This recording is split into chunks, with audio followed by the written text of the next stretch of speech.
በጣም ብዙ ሰው የሚጠይቀው ጥያቄ ምንድነው? ጥርሴን በዚህ የጥርስ ሳሙና በዛ ሞክሬዋለሁ፣ ግን ንጹህ እየሆነልኝ አይደለም፣ ወይም ደግሞ በትክክል እየጸዳልኝ አይደለም፣ ጥርሴን መቦርቦርን አላቆመም፣ ቀለሙ መቀየሩም አላቆመም የሚል ኮምፕሌን ይቀርባል። ይኸውላችሁ አንድ ነገር እወቁ።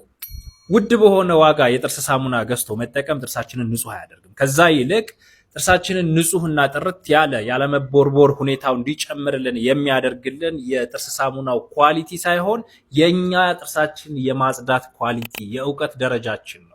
ይሄ የብዙዎቻችን ትልቁ ችግራችን የጥርስ ሳሙና መጠቀማችን፣ የጥርስ ሳሙና በውድ መግዛታችን፣ ብሩሽ መቀያየራችን ላይ ነው እንጂ እጃችን እያንዳንዷን ጥርሳችንን ለማጽዳት ምን ያክል ችሎታ አለን፣ ምን ያክል እውቀቱ አለን፣ ምን ያክል ትኩረት አለን፣ ምን ያክልስ ጊዜ እንወስዳለን የሚለው ላይ አይመስለኝም።